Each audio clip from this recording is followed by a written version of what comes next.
Bom, pessoal, hoje nós vamos estudar um tema que a gente intitulou Ascensão e Queda da União Soviética. Vamos trabalhar com um pouco da história da União Soviética, da sua gênese, ou seja, do seu nascimento até a sua derrocada, né? A sua dissolução, que já comentamos em outras aulas, ocorreu em dezembro, 25 de dezembro de 1991, quando o último presidente da União Soviética, o Mikhail Gorbachev, assinou o Tratado de Minsk, dissolvendo, a ex-União Soviética. Bom, para a gente compreender a gênese e a origem, e o ocaso, a destruição da União Soviética, vamos tomar como ponto de partida o ano de 1905. Veja só, a União Soviética, no início do século XX, a União Soviética, ela ainda não existia, certo? O que mais tarde viria a ser o epicentro da União Soviética, a Rússia, porque União Soviética, ao pé da letra, o nome significa União das Repúblicas Socialistas Soviéticas, ao pé da letra. Então, de todas as repúblicas, da União de Repúblicas, que eram 15, de todas, a mais poderosa era a Rússia. Portanto, no início do século XX, não existia a União Soviética, existia a Rússia. E a Rússia, no início do século XX, era o último resquício de monarquia absoluta existente no mundo. O absolutismo monárquico, ele começou a ser desmantelado pelas revoluções do século XVIII na Europa. As revoluções, do século XVIII, notadamente, do ponto de vista político, a Revolução Francesa, certo? E o golpe de morte no que restava do regime absoluto no Ocidente dar-se-ia com as revoluções de 1830 e 1848. Então, as revoluções de 1830 e 1848, elas colocaram um ponto final no que restava do absolutismo monárquico. Bom, sendo assim, a Rússia, no início do século XX, ela, embora fosse um país e ainda é uma nação euroasiática, a Rússia é considerada uma nação euroasiática porque parte da Rússia se encontra na Europa e parte da Rússia se encontra na Ásia. Não é? Antigamente, até chamava-se bastante esse continente de Eurásia, hoje mais não. Bom, ainda se usa essa expressão, mas não de maneira tão contumaz quanto outrora se utilizava dela. Então, a Rússia é um país europeu também, e ela destoava dos seus vizinhos da Europa. Porque, enquanto as nações vizinhas da Europa já estavam entrando na segunda Revolução Industrial, ou na segunda fase da Revolução Industrial, a Rússia ainda preservava as relações feudais de produção. A Rússia ainda era uma nação feudal retrógrada, conservadora, não é? Que era sustentado por uma monarquia que nos livros normalmente aparece com o nome de monarquia autocrática. Por que não aparece com o nome de monarquia absolutista? Aparece com o nome autocracia. A palavra autocracia significa o governo atrelado a um líder e ao seu grupo, certo? Então, é uma monarquia autocrática porque era um governo, embora o monarca, que era chamado de czar ou czar ou czar, significa César, imperador, embora o poder estivesse nas mãos do czar, do César, havia uma distribuição desse poder político com a nobreza e com parte de uma burguesia que foi construída pelo Estado czarista. O processo, e é importante que entendamos isso, o processo de industrialização da Rússia, ele se deu de uma maneira completamente esquisita se comparado ao processo de industrialização das nações europeias. Quem industrializou a Rússia foi o Estado. Aliás, na aula de Revolução Industrial, já tem algum tempo, nós comentamos sobre isso, que a Rússia ela foi industrializada com investimentos da França. Foi a França que fez os investimentos que resultariam no processo de desenvolvimento industrial da Rússia. Os recursos foram repassados pela França, por essa razão é que a Rússia, na Primeira Guerra, além do ódio comum à Alemanha, é por essa razão que a Rússia lutou na Primeira Guerra junto com a França, e quando a França fez o repasse de verbas para industrializar a Rússia, essa industrialização ela foi conduzida pelo Estado russo. O czar, que era o representante do Estado, aliás, o czar é o Estado, ele é que distribui os recursos para os seus apaniguados, ou seja, para as pessoas mais próximas a ele, czar, e essas pessoas mais próximas a ele é que vão desenvolver as indústrias na Rússia.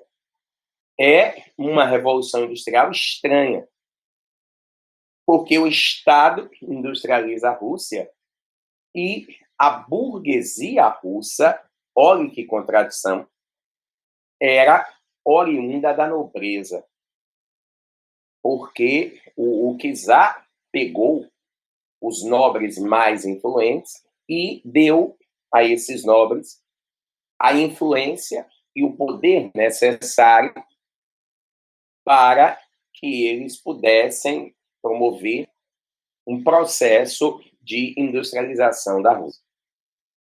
Certo? Então, é uma espécie de nobreza burguesa. Que esquisito. Uma burguesia oriunda da nobreza. Então, a industrialização da Rússia, por ser uma industrialização estatal, ela não criou, como no Ocidente, uma classe burguesa autônoma que pudesse se contrapor ao modelo de Estado absoluto, certo? Então, a construção de uma burguesia ligada à nobreza não conseguiu construir na Rússia uma classe social autônoma, burguesia, que pudesse se contrapor a representatividade do Estado absoluto. A burguesia na Rússia, ao contrário do que acontecia nos estados do Ocidente, ela não tinha uma autonomia. Falar disto é muito importante porque, logo de cara, nos possibilita compreender por que a revolução na Rússia não tinha, ou era pouco provável, que essa revolução tomasse um caráter burguês capitalista.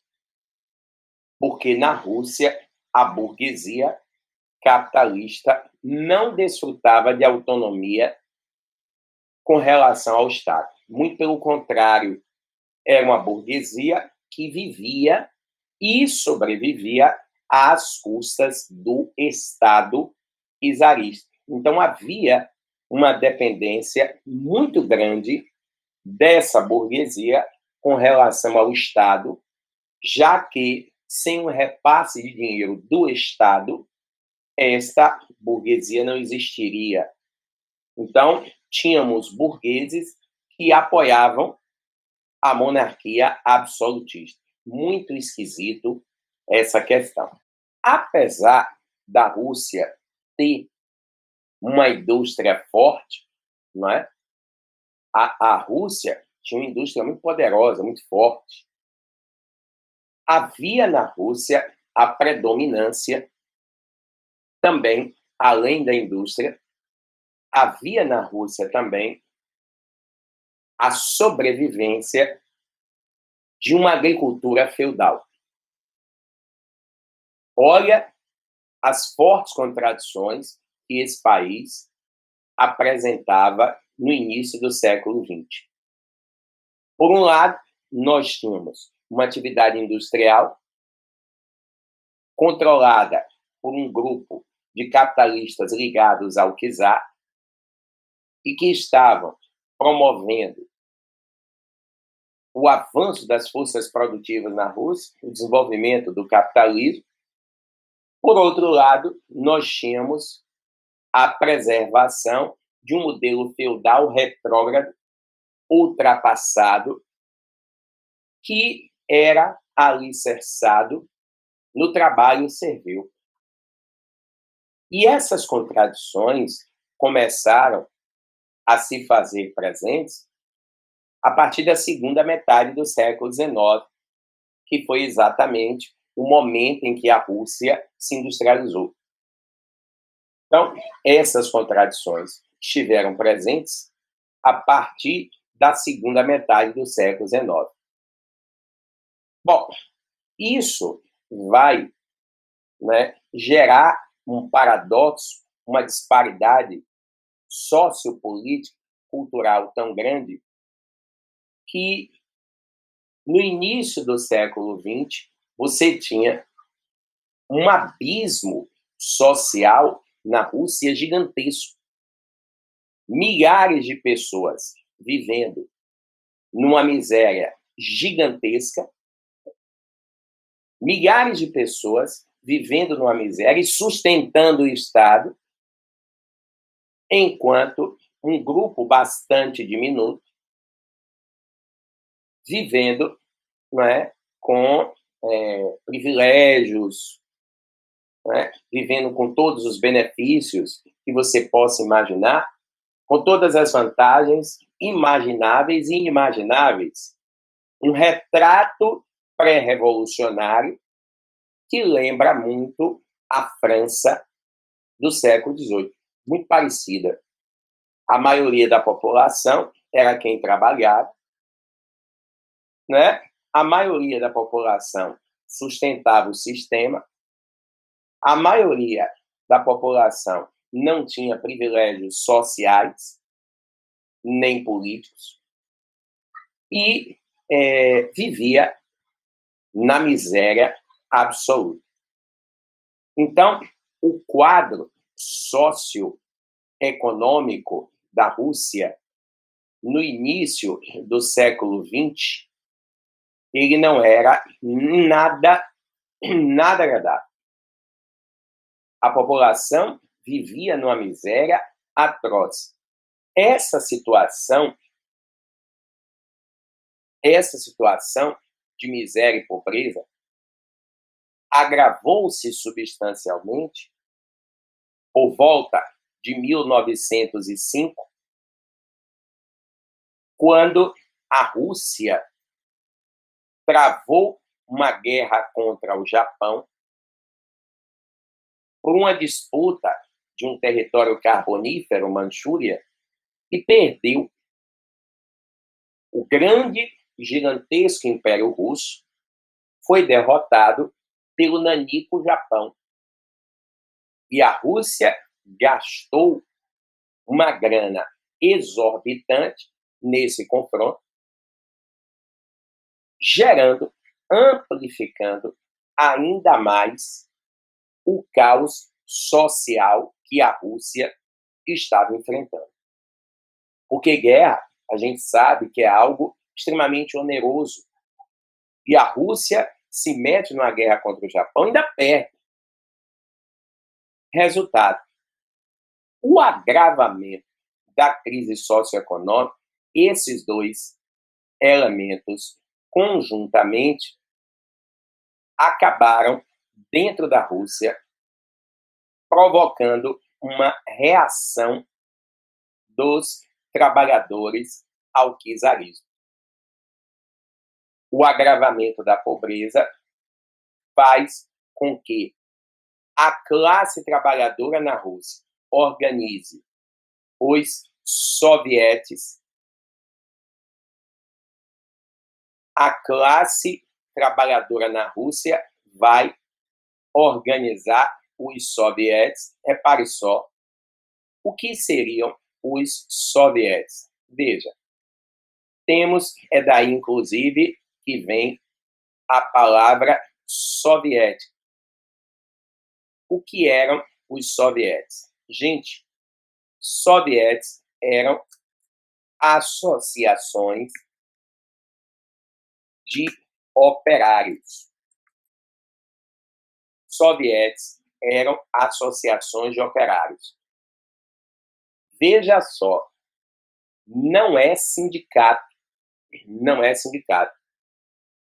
certo? Porque sindicato é uma entidade classista. Os sovietes eram associações de operários e reuniam indivíduos que exerciam várias funções diferentes. Os sovietes eram associações de operários de uma determinada localidade. Por exemplo, todos os trabalhadores de Petrogrado faziam parte do mesmo soviete, o soviete de Petrogrado. Todos os trabalhadores de São Petersburgo faziam parte do mesmo soviete, o soviete de São Petersburgo. Independente dele ser trabalhador rural ou urbano, ou o que quer que fosse. Embora existisse uma hegemonia, é importantíssimo isso, embora existisse uma hegemonia dos trabalhadores urbanos na direção, na condução dos sovietes.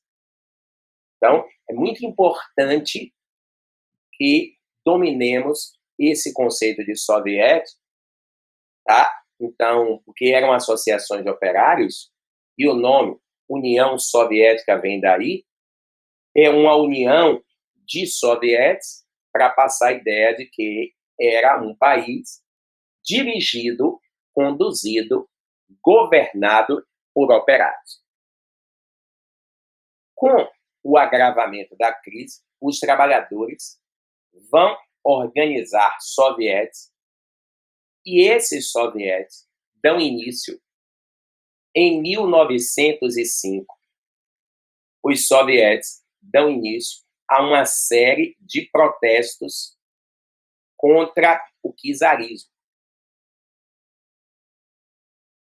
Os sovietes dão início a uma série de protestos contra o czarismo, deixando claro e evidente dentro da Rússia que o regime czarista passava por uma situação bastante delicada.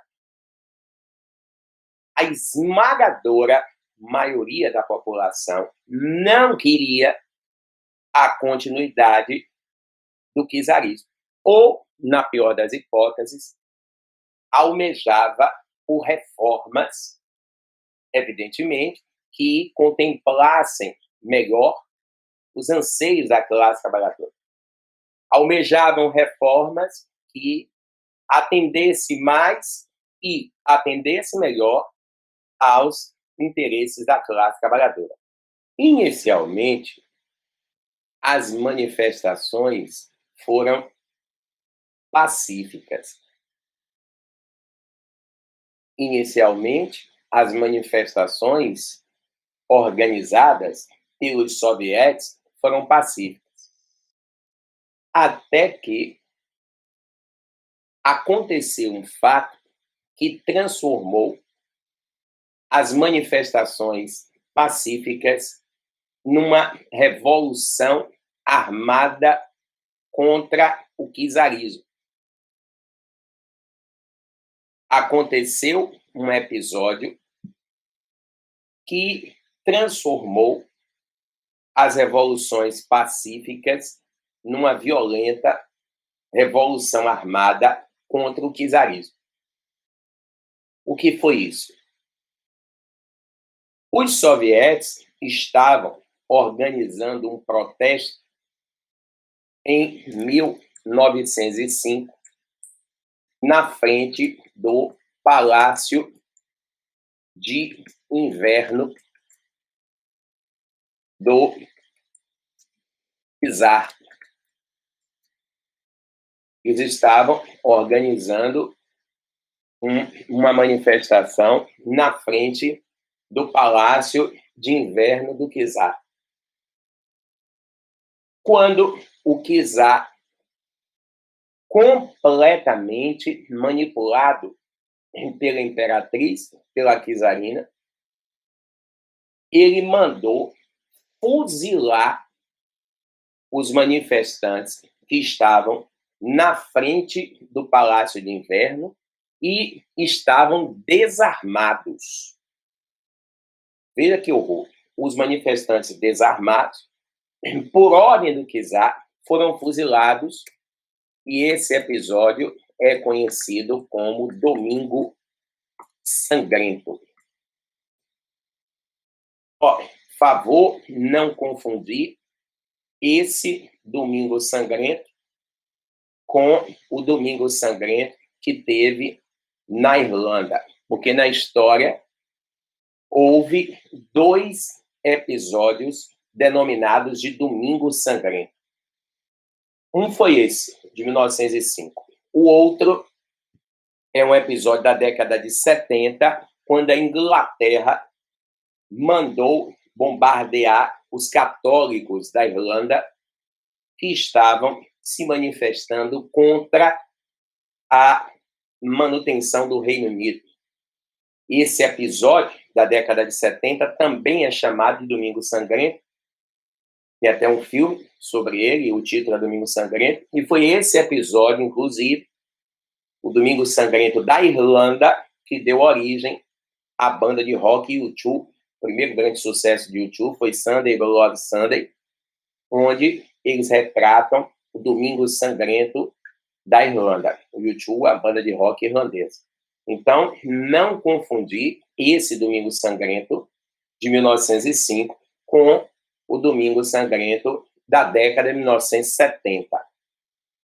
Pois é, esta atuação violenta do czar acabou transformando as manifestações pacíficas na Revolução Armada de 1905, que aparece nas provas com o nome Ensaio Geral. A Revolução de 1905, ou Ensaio Geral, quer dizer, é uma espécie de preparação para o que estava por vir, né? Era um prenúncio do que estaria por vir. Aí, resultado, os soviéticos vão entrar em confronto com o czarismo em 1905. Gente, o czarismo, a Rússia poderia ter deixado de ser um regime autocrático absoluto em 1905. Mas acontece que o czar chamava-se Nicolau Romanov II. Ele foi de uma habilidade diplomática absurda, Nicolau Romanov, e ele conseguiu driblar, contornar a sua derrubada do poder. De maneira muito hábil, Nicolau Romanov, Nicolau II, ele conseguiu abortar a Revolução de 1905. Como é que ele fez isso? Ele convocou os líderes dos principais soviéticos para uma reunião. Ele convoca os líderes dos principais soviéticos para uma reunião. E, nesta reunião, ele propõe a criação de um parlamento. Certo? Ele propõe a criação de um parlamento. Esse parlamento pode aparecer com o nome Duma. Ele é muito conhecido pelo nome de Duma. Ele propõe a criação de um parlamento e ele propõe mais. Esse parlamento governaria a Rússia junto com ele e os parlamentares ocupariam este parlamento através de eleições. Desta maneira, ele, o czar, governaria a Rússia em parceria, em consonância com a população. Então, esta foi a manobra política utilizada pelo czar Nicolau II, para abortar a Revolução de 1905. E conseguiu. Por quê? O que é que os líderes dos soviéticos disseram à base? Vencemos. Por quê?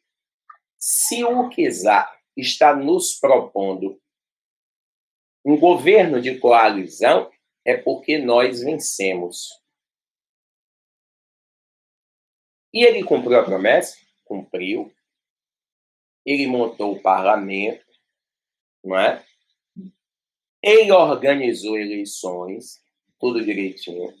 Acontece que a esmagadora maioria dos deputados que foram eleitos para compor a Duma eram representantes da burguesia e da nobreza, ou seja, a maioria dos deputados que foram eleitos para governar junto com o czar eram políticos ligados ao czar. Se a maioria dos deputados eleitos para governar com o czar eram políticos ligados ao czar, o czar controlava o parlamento. Ou seja, o parlamento não serviu para nada. Houve uma preservação do poder nas mãos do czar com o beneplácito, com o aval, a bênção do parlamento. Mas, Garrido, como é que isso ocorre se a maioria dos eleitores são representantes do povo? Como é que eles elegem pessoas da elite para lhe representar? Como? Da mesma forma que hoje. A maioria dos eleitores não são pobres da periferia e eles elegem quem? Ricos e privilegiados para representar os seus interesses. Manipulação ideológica. Então, ele consegue, dessa forma, o czar consegue abortar a Revolução de 1905 e preservar-se no poder. Foi muito hábil a manobra política utilizada pelo czar Nicolau II. Bom, aí é que está a questão. O czar contornou a Revolução de 1905, mas não mudou nada. Qual era a tendência da situação socioeconômica política da Rússia? Piorar. Houve um agravamento da crise socioeconômica e política da Rússia. Houve uma piora da situação. E, com a piora da situação, repare, em 1914, com o agravamento da crise socioeconômica,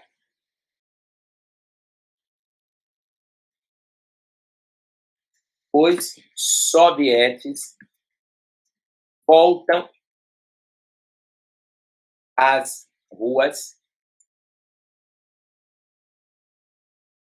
para se manifestarem contra o czarismo.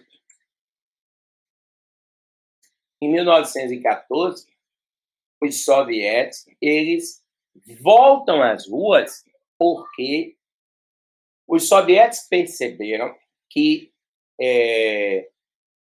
a Revolução de 1905 não resultou em nada.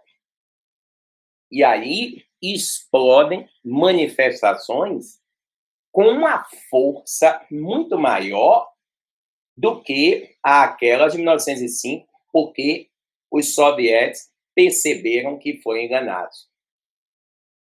Acontece que, em julho de 1914, explodiu a Primeira Guerra Mundial.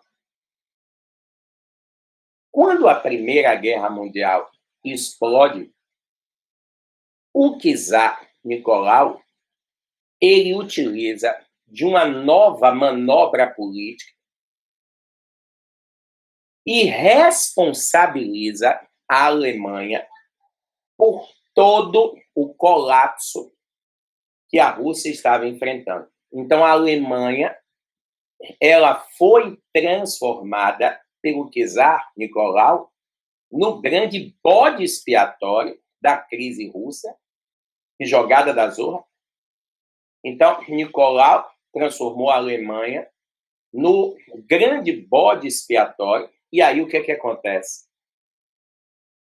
Precisamos, nós russos, destruir a Alemanha. Se nós vencermos a Alemanha, nossa situação vai melhorar, porque a Alemanha está roubando as nossas riquezas. Moral da história, Nicolau Romanov, ele coloca a Rússia na Primeira Guerra Mundial.